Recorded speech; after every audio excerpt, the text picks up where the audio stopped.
नमस्कार सोलापूर। आज सकाळपासून सोलापुरात पावसाने जोरदार पुनरागमन केलेलं आहे।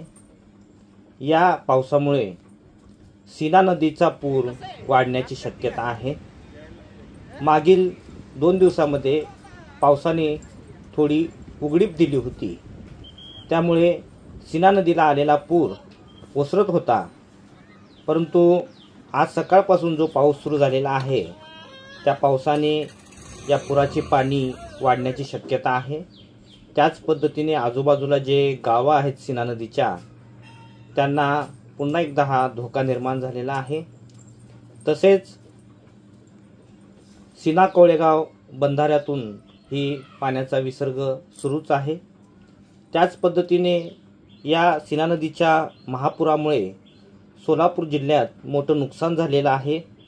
आतापर्यंत या महापुरामध्ये सोलापूर जिल्ह्यामध्ये 6 व्यक्तींचा मृत्यू झाल्याची माहिती जिल्हाधिकारी कार्यालयाच्या वतीने देण्यात आलेली आहे।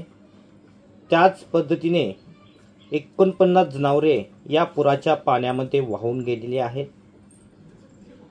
तसेच 15,000 च्या आसपास ज्या पाळीव कोंबड्या आहेत त्या कोंबड्या मृत्युमुखी पडलेल्या आहेत।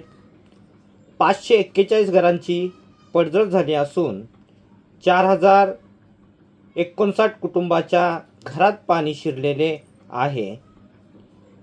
तसेच या महापुराने सोलापूर जिल्ह्यामध्ये 2,22,881 शेतकरी बाधित झाले असून त्यांची 1,95,631 हेक्टर क्षेत्रातील पिके उद्ध्वस्त झाल्याची माहिती सुद्धा जिल्हाधिकारी कार्यालयाच्या वतीने देण्यात आलेली आहे। अशा पद्धतीने सीना नदीला आलेला हा महापूर प्रथमच सोलापूरकर अनुभवत आहेत। कारण सीना नदी ही सोलापूरच्या शहराच्या लगतच असून आतापर्यंत ही नदी केव्हा तरी भरली जात असे, परंतु सीना कोळेगाव बंधाऱ्यातून उस्मानाबाद जिल्ह्यातून जे पाणी सोडण्यात आलेले आहे ते पाणी व सोलापूर जिल्ह्यामध्ये झालेली अतिवृष्टी यामुळे हा सीना नदीचा पूर आलेला आहे। या पुरामुळे सीना नदीच्या सोलापूर शहरालगतचे जे गाव आहेत, पाकणी असेल, लांबोटी, तिरे, शिवनी, तेलगाव,